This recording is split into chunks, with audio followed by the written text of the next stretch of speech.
جب عین رخصتی کے وقت پر ایک شور سا مچا۔ یہ الگ بات کہ وہ شور نہ تو دلہن کی رخصتی کا تھا نہ کیمرہ مینوں کی فلیش لائٹس کا۔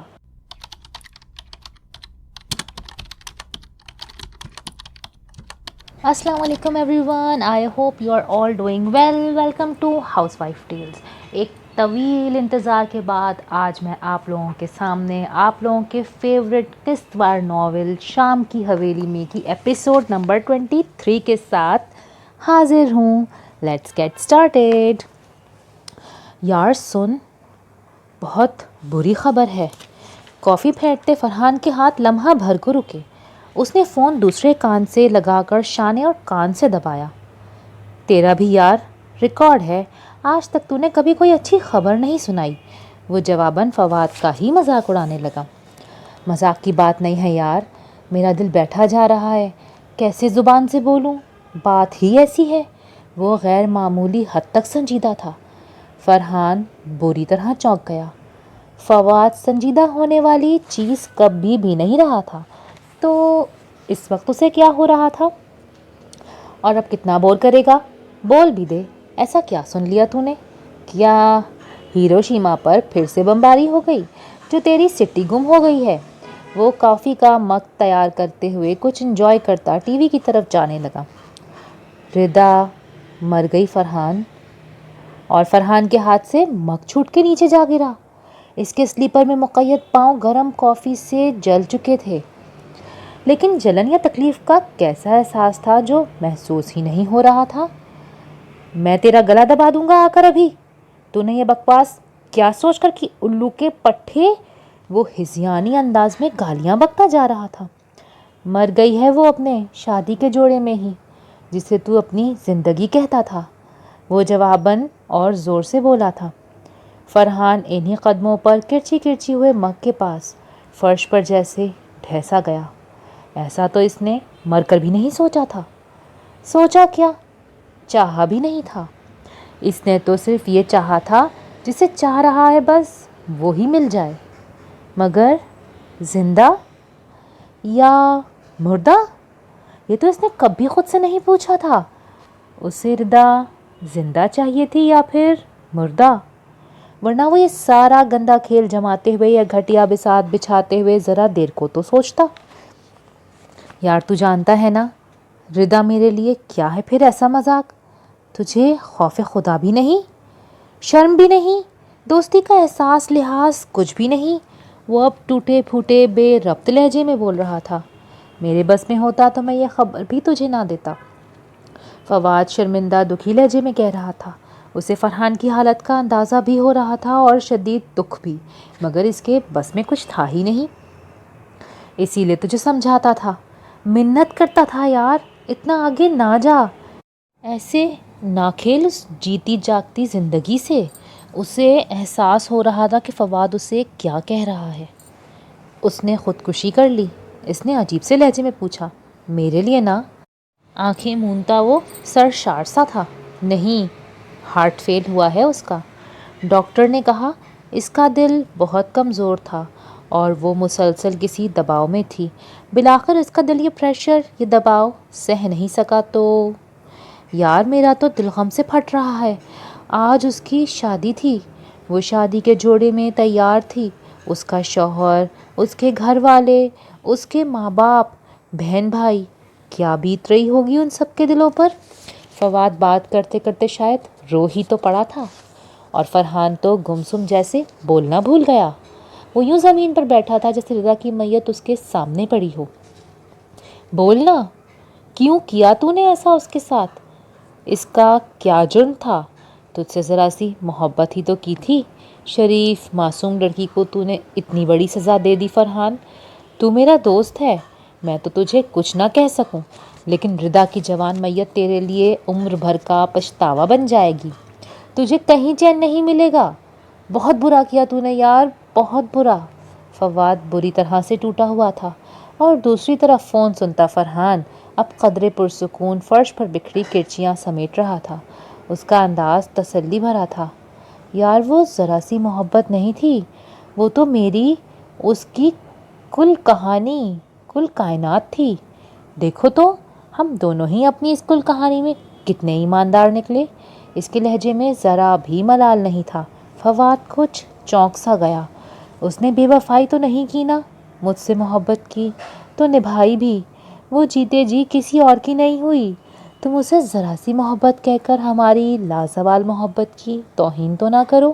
وہ یوں بات کر رہا تھا جیسے ردا زندہ ہو اور اس کے سامنے بیٹھی محبت پاش نظروں سے اسے دیکھ رہی ہو، جیسے آفس میں کام کے دوران اسے اکثر دیکھا کرتی تھی۔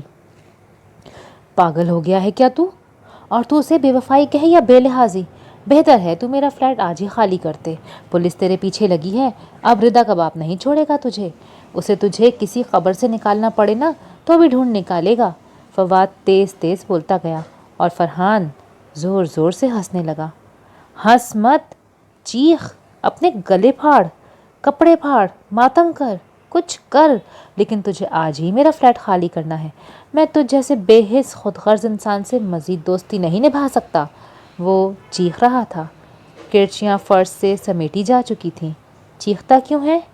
مجھے اب تیرے اس ڈربے میں ایک دن تو کیا 1 گھنٹہ بھی مزید نہیں رہنا۔ اس نے کرچیاں ڈسٹ بن میں انڈیل دیں۔ دوسری طرف فواد حیران رہ گیا۔ وہ فلیٹ چھوڑنے پر ایک دم سے راضی کیسے ہو سکتا تھا؟ میں تو آج ہی چلا جاؤں گا یہاں سے۔ تجھے کوئی بے اعتباری ہے تو بے شک آ کے چیک کر لینا۔ میں نے تیرے فلیٹ سے ایک سوئی بھی نہیں اٹھانی، نہ کچھ ساتھ لے کے جاؤں گا، اور تیری چابیاں تیرے ہمسائے کو دے جاؤں گا اگر تو خود نہیں آیا تو۔ وہ یوں تسلی بھرے لہجے میں کہہ رہا تھا جیسے وہ لمبی چھٹی ملنے کی خوشی میں اس جگہ کو چھوڑ کر گھومنے جا رہا ہو۔ تو کہاں جائے گا فوراً؟ نہ چاہتے ہوئے بھی فواد نے پوچھ ہی لیا۔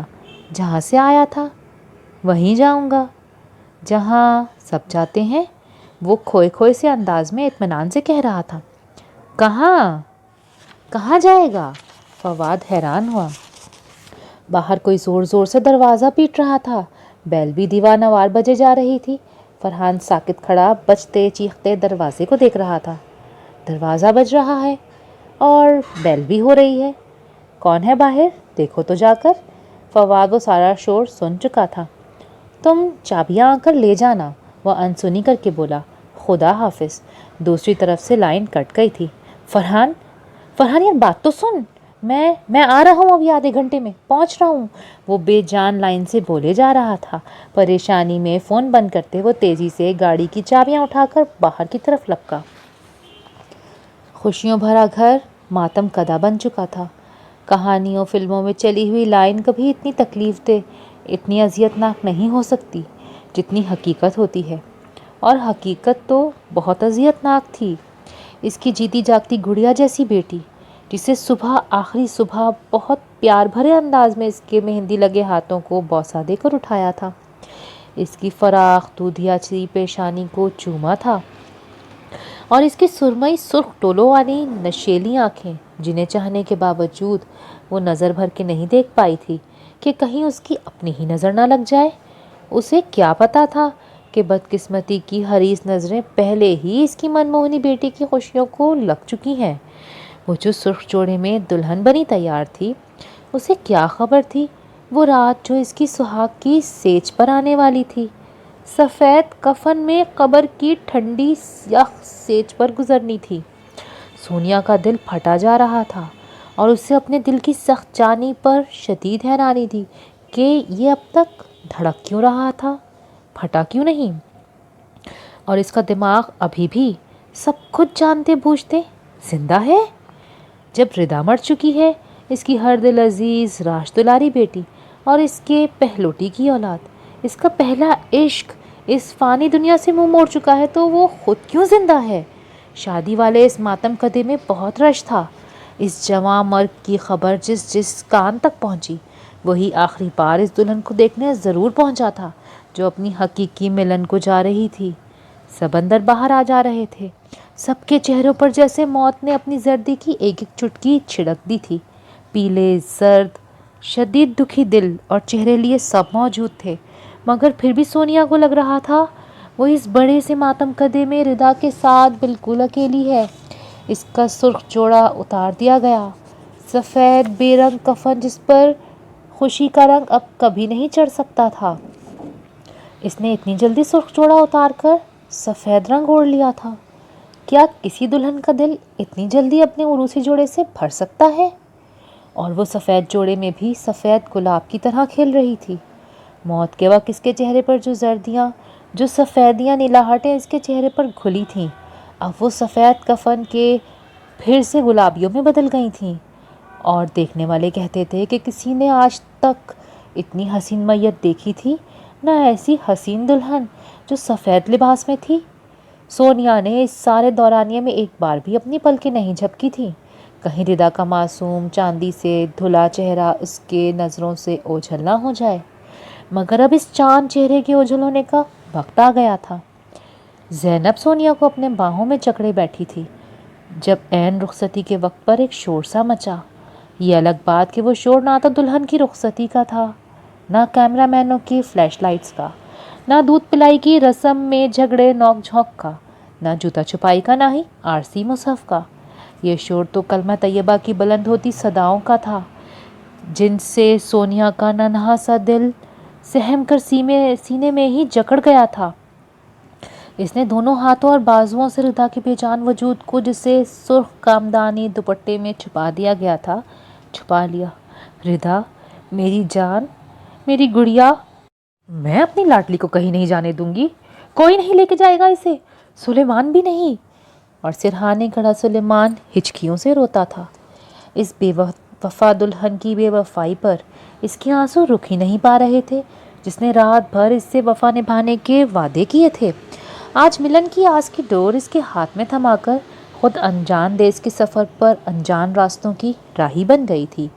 عاذر کو تو کبھی آج تک پتہ ہی نہیں چل سکا تھا کہ ردا اس کے لیے کیا تھی، وہ تو اس کے وجود کا ایک حصہ تھی نا، شاید۔ اور جب وجود کے ایک حصے کو کاٹ کر الگ کر کے لے جایا جائے تو کیسا لگتا ہے اسے؟ اس تکلیف کا تو اندازہ ہی نہیں تھا اسے۔ رمشا اپنے ہوش و حواس میں نہیں تھی، وہ ماں کے ساتھ بہن کے بے جان وجود سے لپٹے جاتی تھی۔ اس کی چیخیں اور پکار دلوں کو دہلا رہی تھیں۔ حمزہ دور کھڑا دیوار کا سہارا لے جیسے خود کو گرنے سے بچا رہا تھا، اور وہ جو اتنے دنوں سے سب سے روٹھا ہوا تھا۔ کاش آپی، اپنے غصے اور ضد سے نکل کر میں نے کچھ وقت تو تمہارے پاس گزار لیا ہوتا۔ تمہارے دل پر کیسا بوجھ تھا جس نے تمہیں ہی مار ڈالا، شاید تم مجھ سے کہتی تو وہ بوجھ کچھ کم ہو جاتا۔ وہ خود سے باتیں کرتا ردا کے سرخ دوپٹے میں چھپے بے جان وجود کو بے آواز آنسوؤں سے پکارے جاتا تھا۔ یہ الگ بات کہ اسے اب اس کی پکار کا جواب دینے کی ضرورت نہیں تھی۔ بے یقین لمحے جن کی ہم میں سے کسی نے بھی تیاری نہیں کی ہوتی، جب اچانک سے سامنے آ جاتے ہیں تو ہم پر اپنی شخصیت کا اصل پول کھلتا ہے کہ جانے والے کے کچھ نہ کچھ قرض ہماری ذات پر بھی تھے۔ ایک انکہا پچھتاوا عاذر کے دل میں سر اٹھانے لگا۔ ماں باپ کی ضد، باپ کی انا، کاش وہ فرحان کے ساتھ ردا کی شادی کو اپنا ضد کا مسئلہ نہ بناتا، بلکہ بیٹی کو فرحان کا اصل روپ دکھاتا۔ مگر ہم انسان سب کے سب اپنی انا، اپنی ضد میں اتنے پکے ہوتے ہیں کہ کچے پھلوں جیسے انمول رشتے اپنے ہاتھ سے ڈلیوں سے توڑ کر پھینک دیتے ہیں۔ فضا میں کلمہ شہادت کی صدائیں تھیں، چیخوں اور بین کے ساتھ ردا کی رخصتی انجام پائی۔ ٹپ ٹپ گرتے آنسو موہت کی ہاتھ کی پشت پر گر رہے تھے۔ کشف بہت دیر سے لان کے اندھیرے گوشے میں بیٹھی بے آواز آنسوؤں سے روئے چلی جاتی تھی۔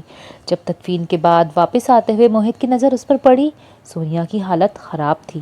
ڈاکٹر کو بلایا گیا، اسے ہوش ہی نہیں آ رہا تھا۔ سب تدفین کے فوراً بعد سونیا کے پاس چلے گئے تھے۔ موہت خاموشی سے اس کے قریب آ کر بیٹھ گیا۔ موہت کے پاس تسلی کے لیے کوئی لفظ نہیں تھے۔ اسے تو موت یوں بھی گنگ کر دیا کرتی تھی، پھر اس طرح کی موت؟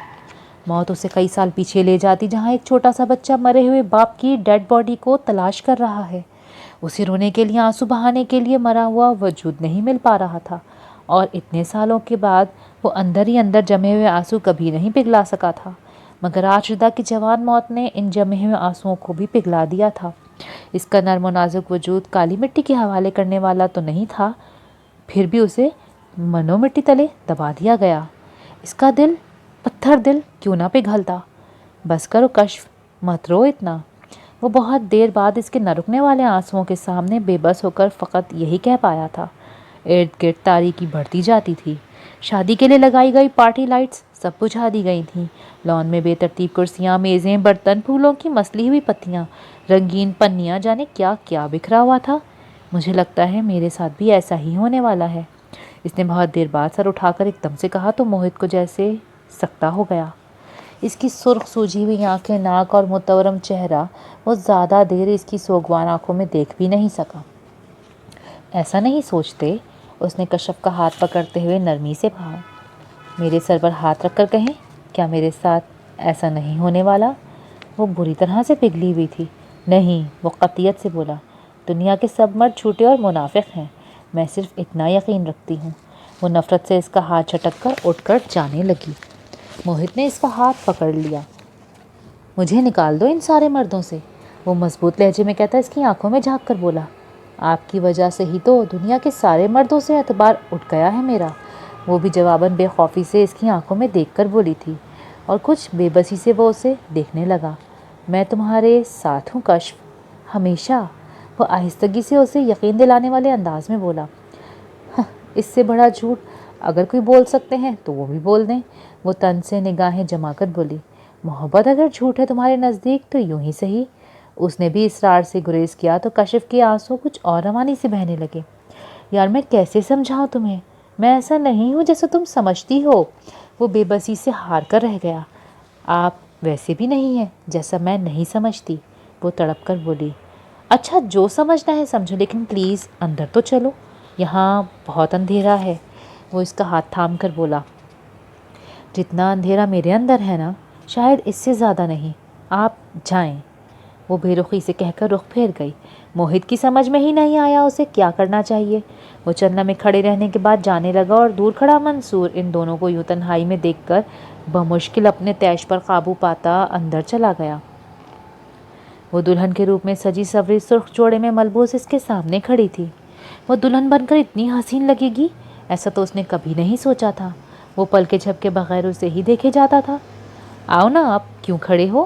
وہ شرمیلی سی مسکان سرخ لبوں پر سجائے مدھر لہجے میں کہہ رہی تھی، اور وہ تو جیسے سحر زدہ ہو کر رہ گیا تھا۔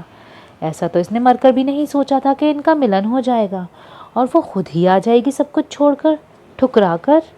تمہیں یقین نہیں آ رہا نا فرحان، میں تمہارے لیے سب کچھ چھوڑ کر آئی ہوں، اپنے ماں باپ، سلیمان، سب کو۔ وہ اس کی آنکھوں میں لکھی بے یقینی پڑھتے ہوئے 2 قدم اس کی طرف بڑھتے ہوئے بولی۔ سلیمان؟ وہ چونکا۔ تمہارا تو نکاح ہو چکا تھا نا اس سے؟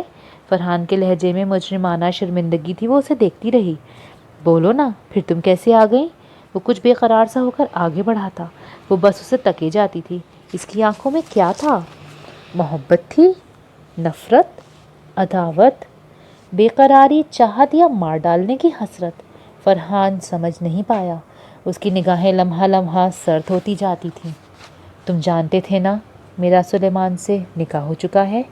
اب کہ اس کی آواز جیسے پہاڑوں سے ٹکرا کر آ رہی تھی، گونجتی ہوئی، بھاری پتھروں کے ٹکرانے کے جیسے۔ پھر بھی تم نے مجھے مار ڈالا۔ وہ اب خود اس کے نزدیک آ رہی تھی۔ فرحان ڈر سا گیا۔ اس کے سرخ لباس کا رنگ رفتہ رفتہ مدھم پڑتا جاتا تھا۔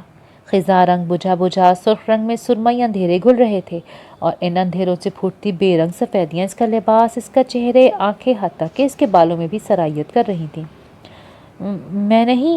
میں نے کچھ نہیں کیا، وہ بری طرح سے ڈر گیا۔ ہاں تم نے کچھ نہیں کیا، کیا محبت بھی تو کی تھی نا، وہ بھی ذرا سی۔ اس کی آواز پھٹ رہی تھی، ہنسی پھٹ رہی تھی۔ فرحان کا چہرہ خوف سے زرد پڑنے لگا۔ ڈر گئے اتنی جلدی؟ وہ اس کی حالت سے بے خبر نہیں تھی۔ تم تو مر گئی ہو نا، وہ تھوک نگل کر بولا۔ وہ اس کے بہت پاس تھی۔ محبت کرنے والے کب مرتے ہیں؟ تم ہی تو کہتے تھے نا۔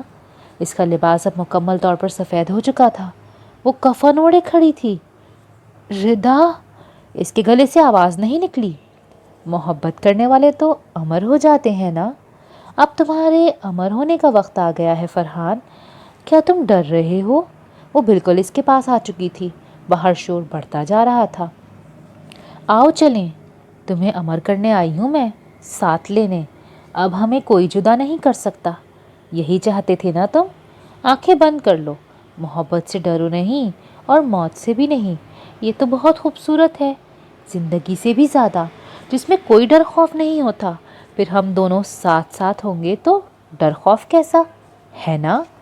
آواز کسی گیند سے ٹکرا ٹکرا کر فرحان کے کانوں میں آ رہی تھی۔ دھاڑ سے دروازہ ٹوٹ کر اندر گرا تھا۔ بہت سارے قدم ایک ساتھ اندر آئے تھے اور ٹھٹک کر رک گئے۔ فرحان فرش پر اوندھا پڑا تھا۔ اس کے سر کے پاس خون کا ننھا سا تالاب تھا جس میں اس کا چہرہ ڈوبا ہوا تھا۔ اس کی آنکھیں کھلی اور خوف زدہ تھیں۔ کسی نے جھک کر اس کی کلائی پکڑ نفس کو چھوا۔ کلائی برف کی طرح سرد تھی۔ اس نے کلائی ہی چھوڑ دی۔ اسے مرے ہوئے کافی دیر ہو گئی ہے، شاید گھنٹہ۔ جھکنے والے نے کھڑے ہو کر کہا۔ کمرے میں سناٹا سا چھا گیا۔ ہو سکتا ہے اسے کسی نے قتل کیا ہو، ایک دوسری آواز ابھری۔ فلیٹ کا سرسری جائزہ لینے سے پتہ چلتا ہے یہاں اس کے علاوہ کوئی اور تھا ہی نہیں۔ فائر کن پٹی پر کیا گیا ہے تو یہ صاف خودکشی ہے۔ اندر آتا فواد وہیں رک گیا۔ اس کے سامنے فرحان کی لاش تھی۔ سوئم بھی ہو گیا ردا کا۔ سونیا کی حالت بدستور ویسی ہی تھی۔ اسے ہوش تو آ گیا تھا مگر اس کی آنکھوں میں جیسے کسی کی بھی پہچان نہیں رہی تھی۔ زینب نے اس حال میں اسے بہت سنبھالا تھا، اور سنبھالنے کو تو وہاں بہت کچھ تھا۔ طاہرہ بیگم کی حالت بھی دیکھی نہیں جاتی تھی۔ آذر نے جیسے خود پر پہاڑ ٹوٹتے دیکھا تھا، اب خود کو ریزہ ریزہ اکٹھا کر رہا تھا۔ رمشا کے آنسو نہ تھمتے تھے نہ ہی رکتے تھے۔ منصور ان سب کو سنبھالنے کی کوشش کرتا اور پھر جیسے تھک کر الگ تھلگ ہو جاتا۔ اس سارے کے دوران زینب نے بھولے سے بھی اس سے بات کی تھی نہ اس کی طرف دیکھا تھا۔ شاید متواتر غم اور مصیبتیں بھی انسان کو پتھر بنا دیتی ہیں۔ زینب کو یوں دیکھ کر منصور نے کئی بار دل میں سوچا، زرین کو بھی اس حادثے کا اور سانحہ کا بہت صدمہ تھا، مگر اس کی پرورش اس معاشرے میں ہوئی تھی جہاں غم کا سوگ بہت دنوں تک مناتے رہنے کا رواج نہیں تھا، سو وہ کچھ اکتاہٹ کا شکار ہونے لگی تھی۔ سلیمان نے خود کو کمرے میں بند کر لیا تھا۔ اس سارے میں صرف شائستہ قدرے مطمئن تھیں۔ انہوں نے خدا نخواستہ کسی کو قتل تو نہیں کیا تھا جو انہیں پچھتاوا یا صدمہ ہوتا۔ ہاں، وہ ایک طرح سے خوش تھیں کہ خدا نے اس گنہگار لڑکی کی ایک عزت موت سے بخش دی تھی۔ رہی بات سلمان کی، تو ظاہر ہے اس کی انوالومنٹ تو ہو ہی چکی تھی۔ کچھ دن لگیں گے اس کے دل کو سنبھلنے میں۔ انتظار تھا شائستہ کو، وہ انتظار کر سکتی تھی۔ کم از کم انہوں نے اپنی نسل کو تو داغدار ہونے سے بچا لیا تھا نا۔ وہ سکون سے کھانا کھانے کے بعد اب کافی پی رہی تھیں۔ ان کا ارادہ ابھی شام میں سلیمان کو لے کر باہر نکلنے کا تھا۔ ویسے تو دنیا داری نبھانے کو انہیں روز ہی ردا کے گھر جانا پڑتا تھا، جہاں تعزیت کرنے والوں کا ایک تانتا بندہ ہوتا تھا، لیکن آج انہوں نے سلیمان کو وہاں نہ لے کر جانے کا فیصلہ کیا تھا۔ وہ اپنی بیماری کا بہانہ کر کے اسے پہلے ڈاکٹر کی طرف لے کے جائیں گی، پھر بھوک بھوک کا شور مچا کر دونوں کسی ہوٹل میں کھانا کھائیں گے۔ سچ بات ہے، اس طرح خود کو مصنوعی طور پر غمزدہ دکھی دکھاتے وہ خود بیزار سی ہو گئی تھیں۔ سو رات کے ڈنر کے لیے وہ اٹھ کر الماری سے اپنے کپڑے نکالنے لگی۔ کشف، مجھے تم سے کچھ بات کرنی ہے۔ کشف جو منصور کے یوں اچانک آنے پر حیران بھی تھی، اس کے سنجیدہ انداز پر کچھ چونک سی گئی۔ میں آپ کے لیے چائے لے کر آتی ہوں بابا، پھر کر لیجیے گا بات۔ زینب ابھی سونیا کی طرف ہی تھی۔ کشف 2 دن رک کر واپس آ گئی تھی۔ صالحہ حیدر کے ساتھ ڈاکٹر کے پاس گئی تھیں چیک اپ کے لیے۔ چائے رہنے دو، میرا موڈ نہیں ہے پینے کا، تم یہاں آؤ۔ وہ جو بات کشف سے پوچھنا چاہ رہا تھا، اس کے لیے چائے پینے کا انتظار بھی محال لگ رہا تھا۔ پھر یہ بھی تو ہو سکتا تھا صالحہ لوٹ آئیں اور ساتھ میں وہ حیدر بھی، وہ حیدر جس سے سالوں پہلے بھی منظور کو صرف نفرت تھی اور بیزاری ہوتی تھی۔ زینب ذرا جو حیدر کی طرف ملتفت ہوتی تو منصور کئی کئی دنوں کے لیے اس سے روٹھ جاتا تھا۔ اس کے نزدیک زینب حیدر کی آنکھوں میں وہ رنگ نہیں پڑ سکی جو منصور پڑ سکتا تھا، اس کے احساسات جو زینب کے لیے تھے۔ منصور کو آج بھی حیدر سے وہی نفرت اور وہی حسد تھا، اور پھر بھی اتنے سال میں زینب کو چھوڑے رکھا۔ اس لسوڑے نے کون سا اس کا پیچھا چھوڑ دیا ہوگا؟ وہ نفرت سے دل میں سوچ کر رہ گیا۔ جی بابا، کیا پوچھنا ہے آپ کو؟ وہ دوپٹہ ٹھیک کرتی اس کے سامنے آ کر بیٹھ گئی۔ منصور اپنی گہری سوچ سے باہر نکلا اور بے اختیار مسکرا اٹھا۔ کشف کے سادہ اور معصوم چہرے پر جو مدحت تھی وہ کسی کے بھی دل میں نرم جذبہ ابھار سکتی تھی۔ اس کا چہرہ یک لخت تناؤ کا شکار ہو گیا۔ موہت تم سے کیا چاہتا ہے؟ منصور کا سوال اتنا اچانک تھا جس کے لیے کشف بالکل تیار نہیں تھی، اور نہ ہی اسے توقع تھی منصور سے اس ڈائریکٹ ہی سوال کر ڈالے گا۔ وہ کچھ پزل سی ہو گئی۔ بابا، وہ کچھ نہیں بول پائی۔ 2-3 بار میں نے تمہیں اس کے نزدیک اسے تمہارے قریب ہوتے دیکھا ہے، جو مجھے پسند نہیں ہے۔ اس کے لہجے میں کچھ ایسا تھا جس پر کشف چونک اٹھی۔ کشف کے چہرے پر ناگواری سی ابھری۔ اگر وہ اتنے عرصے کے بعد لوٹ آنے کے بعد ایک باپ ہونے کے حقیقی استعمال کرنا چاہتا تھا تو یہی حق کشف کے پاس بھی تھا۔ آپ کو کیوں نہیں پسند بابا؟ منصور کو کشف سے اس جواب کی توقع بالکل بھی نہیں تھی، کیونکہ میں اس کو جانتا ہوں۔ تم نہیں جانتی؟ وہ بالکل بھی ٹھیک شخص نہیں ہے، وہ عجلت اور غصے میں بول گیا۔ کشف اس کو دیکھ کر رہ گئی۔ میں سمجھی نہیں بابا۔ وہ کچھ دل گرفتہ سی ہو گئی۔ جس بات کا خوف تھا وہ سامنے آ رہا تھا۔ اس میں نہ سمجھ میں آنے والی کیا بات ہے؟ کیا تمہیں مجھ پر، میری بات پر بھروسہ نہیں ہے؟ جو تم مجھ سے سوال کرو گی؟ اس کا لہجہ اونچا بھی تھا اور ترش بھی۔ کشف نے ہونٹ بھینچ لیے۔ شاید وہ خود کو کچھ سخت بولنے سے روکنا چاہ رہا تھا۔ بابا آپ شاید کسی وجہ سے موہت سے ناراض ہیں تو ایک بار ایسا کہہ رہے ہیں، ورنہ انہوں نے میری آنے کی بہت ہیلپ کی ہے۔ وہ رک رک کر نرمی سے بتانے لگی۔ تم سمجھ کیوں نہیں رہی ہو کشف؟ وہ جیسا نظر آتا ہے وہ ویسا نہیں ہے، بالکل بھی نہیں۔ بہروپیہ ہے وہ۔ غصے اور نفرت میں اس کی آواز اور بلند ہو گئی تھی۔ وہ آپ کے بارے میں بھی یہی کہتے ہیں بابا۔ جانے کیسے کشف کے منہ سے پھسل گیا۔ کیا بکواس کی ہے اس نے میرے بارے میں؟ بولو، بتاؤ، میں بھی تو سنوں ذرا۔ مجھ سے نفرت اور دشمنی میں وہ کتنا آگے نکل گیا ہے، بولو۔ منصور غصے میں کھڑا ہو گیا۔ یہی وقت ہے جب ہر بات کا فیصلہ ہو سکتا ہے آریہ پار، مجھے یہ رسک لے لینا چاہیے۔ منصور کا غصہ، اس کی کیفیت کشف کو روک رہی تھی مزید کچھ بھی بولنے سے، مگر اسے لگا اس نے یہ وقت کھو دیا تو شاید بعد میں حالات مزید بگڑ جائیں۔ موہت کا خیال ہے کہ آپ نے ان کے فادر کا مرڈر کیا ہے اور ان کی ماں کی دولت ہتھیانے کے لیے ان سے شادی۔ وہ رک رک کر بڑی مشکل سے کہنے لگی تھی کہ منصور غصے میں جیسے آپے سے ہی باہر ہو گیا۔ وہ ہاتھ اٹھا کر کشف کو مارنے ہی لگا تھا جب پیچھے سے آ کر زینب نے اس کا ہاتھ سختی سے پکڑ لیا۔ میر منصور، میں نے اپنی بیٹی کو کبھی پھول کی چھڑی نہیں ماری، تم تھپڑ کیسے مار سکتے ہو اسے؟ اور منصور کو یوں لگا جیسے فضا میں اٹکا اس کا ہاتھ پتھر کا ہو چکا ہے۔ زینب اس سے یوں بات کرے گی، یہ تو وہ مر کر دوسرا جنم بھی لے آتا تو بھی یقین نہیں کرتا۔ وہ پھٹی پھٹی آنکھوں سے اسے دیکھے جا رہا تھا۔ وہ اس کے ہاتھ جھٹک کر کشف کو لے کر تیزی سے اندر چلی گئی اور منصور اسی طرح پتھر بنا وہیں کھڑا رہ گیا۔ عاذر کسی بت کی طرح سونیا کے پاس بیٹھا تھا۔ رمشا سونیا کو سوپ کے 2-3 چمچ بست اسرال پلا چکی تھی۔ اب پیالہ وہیں رکھ کر ماں کے پیروں کے پاس بیٹھی آنسو بہا رہی تھی۔ عاذر نے رمشا کو روتے دیکھا۔ اسے یوں لگا جیسے ردا اسے بلا رہی ہو اور رو رہی ہو۔ بابا میرا یقین کریں، میں نے کچھ نہیں کیا۔ اس کی ڈری سے ہمی آواز عاذر کے کانوں میں گونجی۔ میری بیٹی، میری جان، بابا نے کب کہا تھا کہ تم مر کر دکھاؤ گی تو میں ظالم یقین کروں گا تمہارا؟ وہ دل میں سسکی لے کر رہ گیا۔ سونیا کی حالت سب کو نظر آتی تھی، لیکن جو دیوار عاذر کے دل میں ڈھہ گئی تھی اس کا ملبہ کوئی نہیں دیکھ پایا تھا، جس کے نیچے اس کا سارا وجود دبا جاتا تھا۔ عاذر، آپ کو یاد ہے ایک بار ادا کو بخار ہو گیا تھا، اتنا کہ اترتا ہی نہیں تھا، یاد ہے نا؟ سونیا کا دماغ جیسے اب صرف پیچھے کی طرف سفر کرنے کے قابل ہی رہ گیا تھا۔ وہ پچھلی باتوں کو بس سوچتی رہتی تھی۔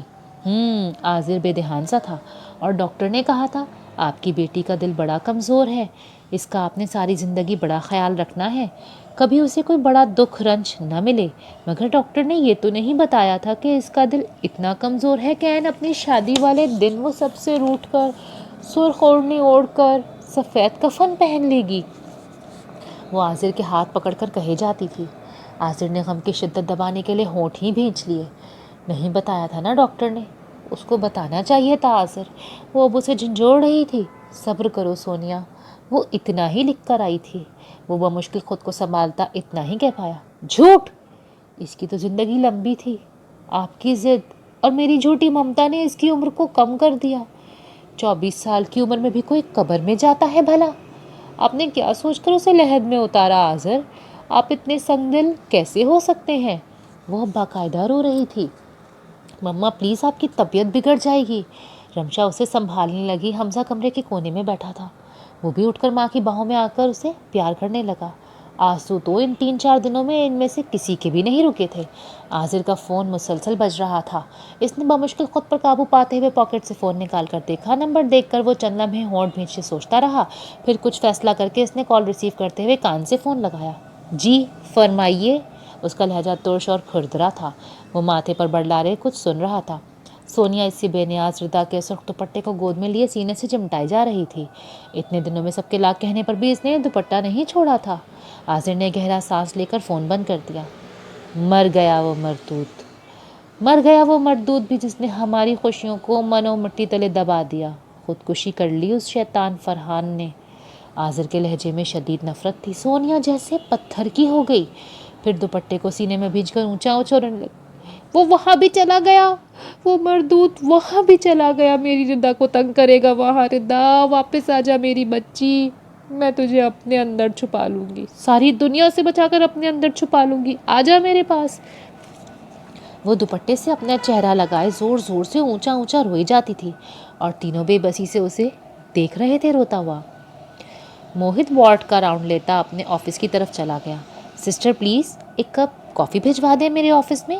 جی ڈاکٹر صاحب، سسٹر کہہ کر دوسری طرف چلی گئی۔ وہ آفس میں داخل ہوا اور بے اختیار چونک گیا۔ منصور اس کے سامنے کھڑا تھا۔ کیا زہر بڑھایا تم نے کشف کے دل میں میرے خلاف؟ وہ ایک دم سے غصے میں آ کر اس کا گریبان جھنجھوڑتے ہوئے چیخا۔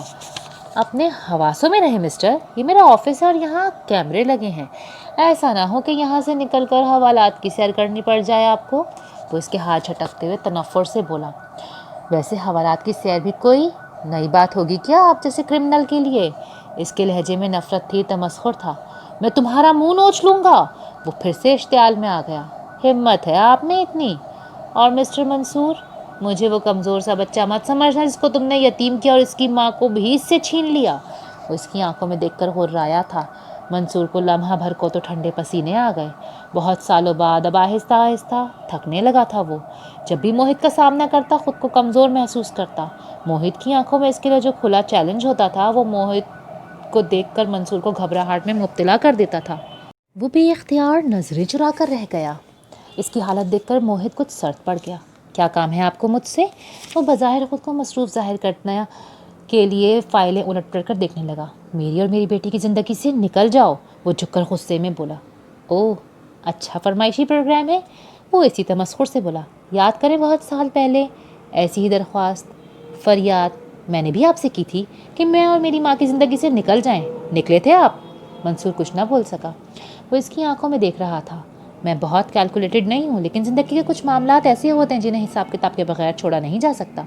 منصور کے کندھے ڈھیلے پڑ گئے۔ اب اس حساب کتاب کا وقت آ گیا ہے۔ وہ پوری طرح محاذ کھول چکا تھا۔ منصور کا خون کھول کر رہ گیا، لیکن یہ مسئلے کا حل نہیں تھا۔ اسے بات کرنی تھی موہت سے، اور یہ مسئلہ بات چیت سے ہی طے ہو سکتا تھا۔ دل میں فیصلہ کر کے وہ کرسی گھسیٹ کر بیٹھ گیا۔ موہت نے اسے یوں بیٹھتے دیکھ کر حیرانی سے کہا، ٹھیک ہے، میں تمہاری اور تمہاری ماں کی زندگی سے نکل جاتا ہوں، تم میری اور میری بیٹی کی زندگی سے نکل جاؤ، ہم مڑ کر نہیں دیکھیں گے ایک دوسرے کی طرف۔ وہ رک رک کر اسے آفر کرنے والے انداز سے کہہ رہا تھا۔ موہت نے حیران نظروں سے اسے دیکھا جس میں بے یقینی تھی۔ دوسرے لمحے وہ ہنسنے لگ گیا۔ منصور کے چہرے پر پریشانی کے پل پڑ گئے۔ میں نے تمہیں کوئی لطیفہ نہیں سنایا، وہ ناگواری سے بولا۔ وہ زور زور سے سر ہلانے لگا۔ اتنے سالوں بعد اتنی شاندار آفر، کیا یہ اس صدی کا سب سے بڑا مذاق نہیں مسٹر منصور؟ وہ جیسے ہنسی دبا کر بولا۔ یہ مذاق نہیں، میں سنجیدہ ہوں۔ میں بھی سنجیدہ ہوں، وہ جواباً بولا۔ تو جو میں نے کہا اسے مان لینے میں ہم دونوں کی عافیت ہے، وہ مفاہمتی انداز میں بولا۔ یہ آپ سے کس نے کہا کہ مجھے آپ سے یا کسی ایکس وائی زیڈ سے عافیت کی طلب ہے؟ بہت سال ہوئے میں نے اس پیدا کرنے والے سے عافیت مانگنا شروع کر دی ہے، جو ہماری ہر حالت سے بے خبر نہیں ہے، بلکہ اس کو ہر حالت کا پتہ ہے۔ اس کے لہجے میں کیا نہیں تھا؟ منصور بس اسے دیکھتا رہ گیا۔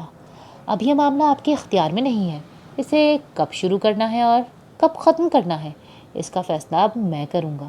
آپ کا وقت تو گزر چکا میر منصور۔ وہ حقارت سے اسے دیکھتا اپنا فون اٹھا کر کمرے سے ہی نکل گیا، اور منصور یوں بیٹھا تھا جیسے اب کبھی یہاں سے اٹھ ہی نہیں پائے گا۔ بلال ہاتھ میں فون لیے خالی خالی نظروں سے دیکھ رہا تھا۔ ایما کی کال تھی، وہ اس سے ملنا چاہتی تھی کہ دونوں کے درمیان انڈرسٹینڈنگ ڈیولپ ہو جائے۔ بلال کی ذہنی حالت بہت عجیب سی ہو رہی تھی۔ یہ ٹھیک تھا اسے کشف اچھی لگتی تھی، بلکہ وہ اسے پسند کرتا تھا۔ اسے اور سمینہ کی ضد نے بلال کو بھی ضدی بنا دیا تھا، مگر جو کچھ کشف نے اس کے ساتھ کیا اس کے بعد اس کا دل جیسے اس پسند اور سو کالڈ محبت سے بھی منکر ہوتا چلا جاتا تھا۔ اس دوران ایما بیچ میں آ گئی۔ شروع میں وہ سمینہ کی وجہ سے اسے بہت بری لگتی تھی، وہ اسے نظر انداز بھی کرتا رہا، مگر کچھ تو ایسا اس میں بھی تھا جو بلال کو اپنی طرف کھینچ رہا تھا۔ وہ بھی اس کے ساتھ وقت گزارنا چاہتا تھا، اور اگر ایسا ہو گیا تو سمینہ کی خوشی کا تو ٹھکانہ ہی نہیں رہے گا، اور وہ سمینہ کو ایسی کوئی خوشی دینا نہیں چاہتا تھا۔ کیا انہوں نے میری خوشی کا خیال رکھا جو میں انہیں خوشیاں دوں؟ اس کا دل بغاوت پر اترا تھا۔ اس کے فون پر میسج کی ٹون بجی۔ ایما اس سے ملنے کی جگہ پوچھ رہی تھی۔ سوری، میں نہیں آ سکتا، انفیکٹ میں ملنا بھی نہیں چاہتا۔ سوری اگین، اس نے فیصلہ کر کے ٹائپ کرتے ہوئے میسیج ہی بھیج دیا۔ وہ اپنی ماں کی کوئی خوشی کبھی پوری نہیں کرے گا۔ اس کے دل کو یہ سوچ کر کمینی سی خوشی ملی تھی۔ ایما کی آنکھوں میں آنسو زرین نے کمرے میں داخل ہوتے ہی دیکھ لیے تھے۔ ایما ماں کو دیکھ کر اٹھ کر دوسری طرف رخ پھیر کر کھڑی ہو گئی۔ تم ابھی تک رو رہی ہو ردا کے لیے؟ وہ اس کے پاس آ کر آہستگی سے بولی۔ ایما نے یوں ہی سر ہلا دیا۔ زرین پلٹتے ہوئے رک گئی۔ اس نے بیٹی کے ہاتھ سے فون لے کر دیکھنا شروع کیا۔ وہ بے بسی سے ماں کو دیکھ رہی تھی۔ زرین نے گہرا سانس لے کر فون ایما کو واپس کر دیا۔ شاید وہ تمہیں پسند نہ کرتا ہو، کچھ دیر بعد بیٹی کو سمجھانے کی نیت سے زرین نے کہا۔ ایسا نہیں ہے موم، اس کی آنکھیں کچھ اور کہتی ہیں، وہ تڑپ کر بولی تھی۔ ہر بار آنکھیں سچ بھی تو نہیں بولتی، زرین پھیکے لہجے میں بولی۔ ایک پرانا درد دل میں جاگا تھا۔ میں اسے بری نہیں لگتی موم، وہ سر جھکا کر بولی تھی۔ کاش ماں باپ کے بس میں ہوتا، دنیا جہان کی خوشیاں لا کر اولاد کے قدموں میں ڈھیر کر دیں۔ وہ دکھی سی ہو گئی۔ سونیا اور عاذر نے کیا نہیں سوچا ہوگا، اور انجام؟ اگر ایما نے بھی جذباتی پن میں کوئی ایسا قدم اٹھا لیا، یہ تو ہے بھی بہت پاگل۔ ایما کے اترے چہرے کو دیکھ کر زرین بے اختیار پریشان سی ہو گئی۔ ابھی یہاں بھی حالات ایسے نہیں ہیں ایما کہ کوئی ایسی بات کی جا سکے یا نہ جایا جا سکے۔ تھوڑا ٹائم دو خود کو بھی اور بلال کو بھی، ہو سکتا ہے وہ خود بھی تمہاری طرف ہاتھ بڑھا لے، وہ بیٹی کو تسلی دیتے ہوئے بولی تھی۔ بلال اسے بھی برا نہیں لگا تھا۔ شروع میں تو منصور کی ضد میں اس کے تمام رشتہ دار زرین کو بہت ہی برے، مطلبی اور خود غرض لگے تھے، مگر ردا کے واقعے کے بعد اس نے لوگوں کے رویوں کو خود سے پرکھنا شروع کیا تو اسے بہت کچھ الگ سا دکھ رہا تھا۔ اگر ایما کی شادی بلال سے ہو بھی جاتی ہے اور یہ دونوں میرے ساتھ واپس کینیڈا چلے جاتے ہیں، پھر تو مجھے بھی منصور کے ساتھ کی ضرورت نہیں رہے گی، بھلے موہت بھی اپنے فیصلے خود کرتا رہے۔ وہ خود خرچی سے سوچنے لگیں۔ بلال نائس ہے، البتہ اس کی ماں بہت انڈیسنٹ ہے، وہ بڑبڑانے والے انداز میں خود کلامی کر رہی تھی۔ وہ مجھے پسند نہیں کرتا، ایما مایوس سی بولی۔ تھوڑا ٹائم دو اسے بھی اور خود کو بھی، پھر یہاں جو کچھ ہو رہا ہے، وہ بیزار تھی۔ تمہارے پاپا کو تو اللہ نے موقع دیا ہے ہم سے جان چھڑانے کا۔ منصور دن کا بیشتر حصہ گھر سے باہر ہی گزارتا تھا، واپس آتا بھی تو زیادہ وقت سونیا اور اس کی فیملی کے ساتھ گزارتا۔ اسے سوچوں میں گم دیکھ کر ایمان اٹھ کر باہر جانے لگی۔ رمشا کے پاس جا رہی ہوں، اس نے کھانا پینا چھوڑ رکھا ہے نا، زبردستی کچھ کھلاؤ تو ایک دو لقمے لے لیتی ہے۔ ایما پر بہت اثر تھا ردا کی موت کا، اور اب رمشا کی حالت اسے ڈسٹرب کر رہی تھی۔ اتنی ہمدردی جتانے کی ضرورت نہیں، اس طرح تو تم خود بیمار ہو جاؤ گی، یوں دوسروں کے غم اٹھا اٹھا کر۔ زرین اپنی طبیعت کے عین مطابق اسے ٹوکنے لگی اور اٹھ کر باہر نکل گئیں۔ مجھے آج منصور سے بات کرنی ہوگی، ایسا کب تک چلے گا، ہم یوں ادھر ہی پڑے رہیں گے کیا؟ وہ بیزاری سے اٹھ کر ایما کے پیچھے باہر نکل گئیں۔ حق؟ کس حق کی بات کرتے ہو؟ زینب کے لہجے میں تلخی گھلی تھی۔ منصور اسے دیکھ کر رہ گیا۔ تمہاری خفگی کس طرح دور ہوگی زینب، وہ نرم پڑ کر بولا۔ زینب نے طنزیہ نظر اس سے دیکھا۔ تمہیں کب سے میری خفگی کا احساس ہونے لگ گیا؟ ہمیشہ سے تھی اور اب بھی ہے، وہ زور دے کر بولا۔ زینب نے ہونٹ سختی سے بھینچ لیے، شاید وہ بحث نہیں کرنا چاہتی تھی۔ بہرحال کشف کے معاملے میں تمہیں کوئی حق حاصل نہیں کہ تم اس سے یوں سختی سے بات کرو، اور وہ قطعی لہجے میں بولی تھی۔ یا کیا؟ منصور آج تہیا کر کے آیا تھا یہ بات کو کسی نتیجے تک پہنچانے کے لیے، یا یہ کیا کہ جو بھی ہے تم جانتے ہو؟ اور منصور، وہ اس کی طرف پلٹی، کپڑوں کا ڈھیر تھا جو وہ استری کر چکی تھی۔ اگر تم نہیں بھی جانتے تو پلیز جاننے کی کوشش مت کرو۔ آخر میں اس کا لہجہ کھردرا تھا۔ منصور اسے گھور کر رہ گیا۔ تم کیا ثابت کرنا چاہتی ہو زینب، کہ میں تمہاری زندگی میں کوئی اہمیت نہیں رکھتا؟ وہ غصے میں آ گیا۔ تم ٹھیک نتیجے پر پہنچے ہو، اگرچہ دیر سے، مگر زیادہ دیر نہیں ہوئی، اور یہ بات تم جتنی جلدی سمجھ لو ہم دونوں کے لیے بہتر ہوگا، بلکہ تینوں کے لیے۔ منصور کی آنکھوں میں گلا تھا۔ میں جانتا ہوں تم آج بھی جس طرح سے مجھ سے بیہیو کر رہی ہو، اس کی وجہ میں خود ہوں۔ میں نے تمہیں اپنے گھر والوں کو بہت دکھ دی ہیں، مگر اب میں یہ ان سب کو دور کرنا چاہتا ہوں، وہ رک کر قطعی لہجے میں بولا۔ زینب، میں چاہتا ہوں تم جلد سے جلد کوئی بھی اچھا رشتہ دیکھ کر کشف کی شادی کا فیصلہ کر لو۔ اس نے اتنی اچانک بات کی کہ باہر کھڑی کشف بھی چونک گئی۔ اس بات کا مطلب؟ وہ کڑوے پن سے بولی۔ پتہ نہیں تم میری بات کا کیا مطلب لو، مگر موہت کشف کے قریب ہو رہا ہے۔ تمہارا بیٹا؟ وہ تن سے بولی۔ وہ کیا ہے میں جانتا ہوں، اس سے کشف کو بچانا چاہتا ہوں، اسی لیے میں تم سے تمہارے بیٹے سے خود کو، اپنی بیٹی کو بچانا چاہتی ہوں۔ منصور، تم واپس چلے جاؤ، اگر تمہیں ہمارا خیال ہے تو پلیز تم یہاں سے چلے جاؤ، وہ ہاتھ جوڑ کے بولی، اور کشف ساکت کھڑی رہ گئی۔ باقی آئندہ اگر آپ کو یہ پارٹ پسند آیا ہے تو do like, share and subscribe my channel. ملتے ہیں اگلی ویڈیو میں، تب تک کے لیے اللہ حافظ۔